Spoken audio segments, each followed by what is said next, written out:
lot of investors, when they're confused or they don't know what to do, they'll just wait. And I think that by waiting the next 2 years, people can lose somewhere between 30 and 40% of their wealth just based on inflation. Excited to bring up our next guest. His name is Bronson Hill. Bronson is a real estate syndicator and general partner with over $200 million in multifamily assets. He's raised over $25 million for those assets and others. Bronson is passionate about helping others reduce their taxes while growing their wealth and income. Welcome, Bronson.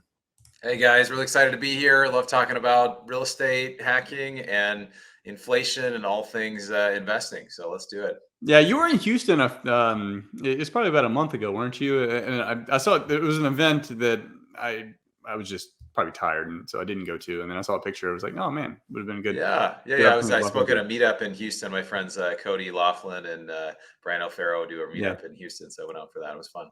Yeah, cool. So you've got a different experience. So Evan largely on the single family, you're on the multifamily side. So what are you seeing out there with multifamily operators and how they're, beating inflation or looking to get into assets to beat inflation for their investors? Right. So at Bronson Equity, our mission is to help busy professionals and business owners to grow their wealth through multifamily and alternative investing. We also help people reduce taxes, particularly people like real estate agents, potentially reduce their taxes to zero. So that's obviously a way you can win, is obviously by reducing taxes as well. But on the topic of inflation, we are seeing, really people are, it's really interesting. The investor sentiment has changed a bit just in general in real estate. And we're seeing it in single family, we're seeing it in multifamily.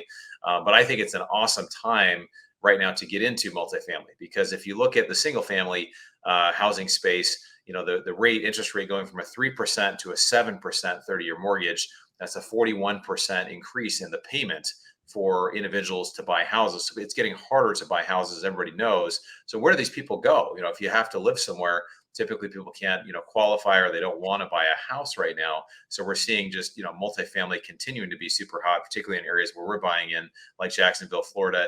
Rents have risen by 19% in the last 10 months. And that's just in the market. So we're seeing, being in assets that pay you to hold them, where rents are continuing to rise.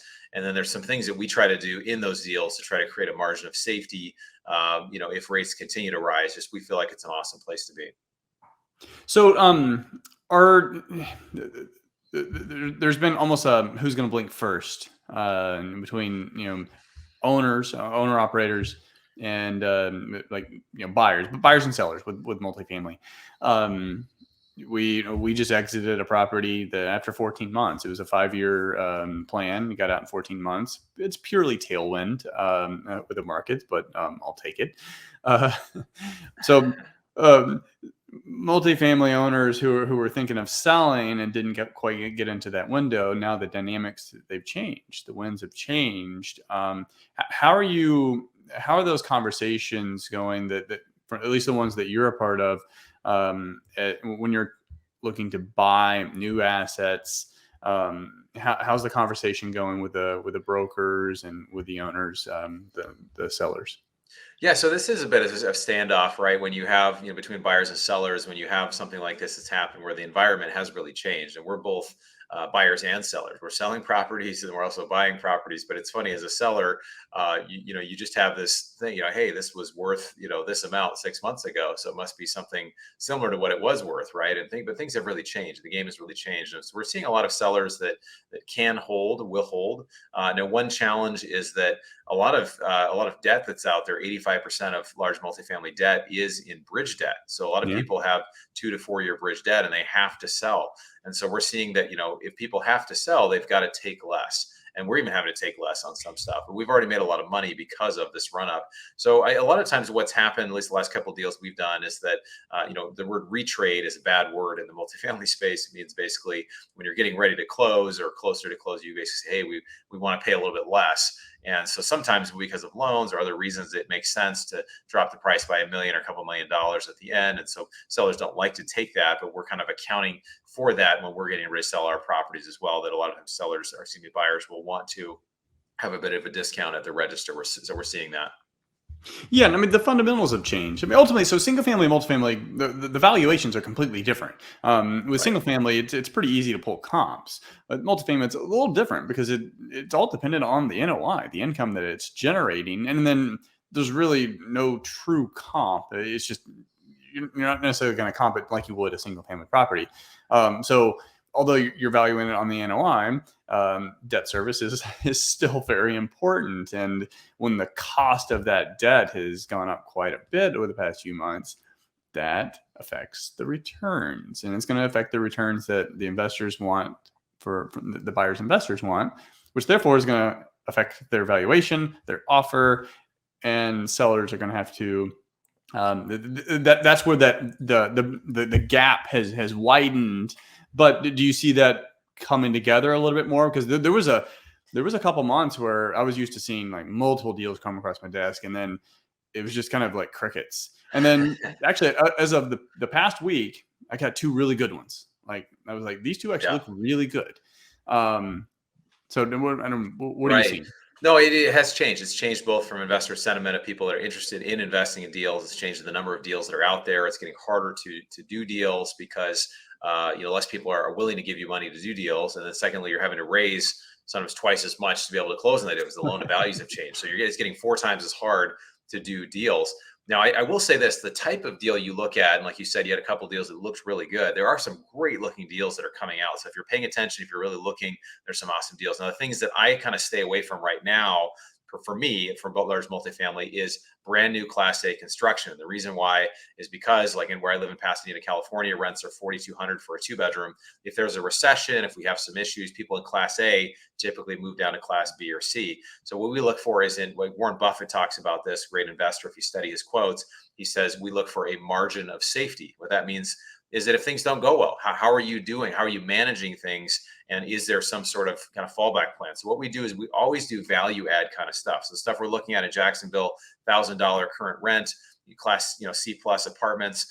At the going rate, we put $6,000 into them. We see about $1,550 is the going rate for rent. So we have this big margin of safety that as long as we can do those renovations, Chris, we know we're going to be just fine because we've added so much value. Because like you said, the value is not based on comps, it's based on income. So we can increase the income even if interest rates go way up, or if we have some other issues, we know we're going to be in good shape because we've increased the value so much. Yeah. I mean, that's the benefit of value add. Right. You're making your money when you buy. I mean, obviously you still have to do the work, but your basis is set in stone. What from the investors, the limited partners that you're working with, and the conversations that you're having, what are some of the concerns that you're hearing from their end? Because they're not operating; they're relying on you to operate good deals and provide a good return. So, what are some of the concerns that you're hearing from them to make sure that their money is going to be not just protected, but also be able to beat inflation? Yeah, I think a lot of people, the confused mind will just say to wait. And I think that's something I talk about. I have this ebook I wrote of how to use inflation to your advantage. That's my website, Bronson Equity. It's a free download. But it just talks about, how do you actually use this to your advantage? But a lot of investors, when they're confused or they don't know what to do, they'll just wait. And I think that by waiting the next 2 years, people can lose somewhere between 30 and 40% of their wealth just based on inflation being, instead of 8%, more like 15+%. So there's a lot of loss there. So a lot of people are just concerned. There's something called the wealth effect, where if the stock market goes down by 30%, people all of a sudden feel a lot less wealthy. Or if housing prices that they own are starting to come down a little bit, they feel a little less wealthy. So it's not necessarily a conversation that I'm having, but I just think it's people's general overall feel. If my stock market portfolio is up, my house is worth more, my investments are worth more on paper, it makes me feel like I can put a bunch more money out there. A lot of investors have just said, well, things come down a little bit, I've got stuff invested, let me just kind of wait and see. So that's kind of a very common approach right now. Yeah, it's the consumer sentiment index, which I know retailers pay attention to, and economists. But okay, well, Bronson, it was good having you on. Let me know the next time. You can give me a heads up when you head down. Definitely want to be sure we get to connect. Sounds great, man. Thanks for having me. I appreciate it. Absolutely. Take care.